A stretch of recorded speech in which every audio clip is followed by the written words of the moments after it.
রাজ্য সরকারের বড় উদ্যোগ, রাজ্য জুড়ে মৎস্য বিপ্লব। ৮,০০০-এর বেশি জলাশয়ে একযোগে মাছ চাষের উদ্যোগ নেওয়া হয়েছে বলে জানা যাচ্ছে।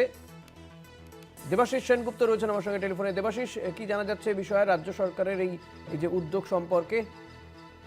হ্যাঁ, দেখো, রাজ্যের গ্রামের বিভিন্ন যে সমস্ত বেকার ছেলে আছে তাদের নিয়ে মৎস্য চাষের জন্য তাদের অতিরিক্ত প্রযুক্তিগত এবং আর্থিক সহায়তা যাতে পায়, সেজন্যই কিন্তু বিভিন্ন ক্ষেত্রে রাজ্য সরকার যে নতুন উদ্যোগ নিয়েছে, অর্থাৎ মৎস্য দপ্তর রাজ্য জুড়ে একযোগে ৮,০০০-এর বেশি জলাশয়ে মাছ চাষের উদ্যোগ নিয়েছে।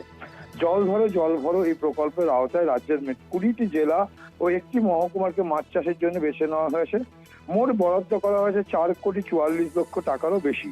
চলতি মাসের মধ্যেই চাষের কাজ শুরু করার নির্দেশ জারি হয়েছে। প্রকল্পের আওতায় নির্বাচিত জলাশয়গুলি জেলা ভিত্তিক বন্টনও নির্ধারিত হয়েছে। সবচেয়ে বেশি ২,২১০টি জলাশয়ের মাছ চাষ হবে পশ্চিম মেদিনীপুরে।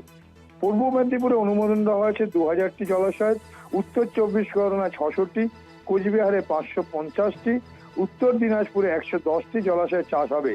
শিলিগুড়ি মহকুমায় সবচেয়ে কম, অর্থাৎ ২৫টি জলাশয়ে চাষের অনুমোদন দেওয়া হয়েছে। রাজ্য প্রশাসনের সূত্রে খবর যে জানুয়ারির দ্বিতীয় সপ্তাহে এই প্রকল্পের নির্দেশিকা জারি করা হয়েছে। রাজ্য সরকারের বরাদ্দ অর্থের পাশাপাশি স্থানীয় স্তরে মৎস্য দপ্তরের অন্যান্য প্রকল্প যুক্ত করা হবে, যাতে অতিরিক্ত প্রযুক্তিগত ও আর্থিক সহায়তা পাওয়া যায়। জেলা মৎস্য দপ্তর সরাসরি তদারকিদের চাষ পরিচালিত হবে।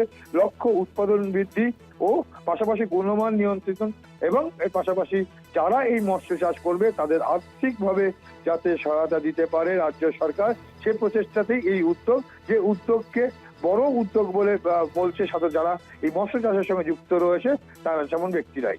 ধন্যবাদ দেবাশিস। কথা বলছিলাম প্রতিনিধি দেবাশিস সেনগুপ্তর সঙ্গে।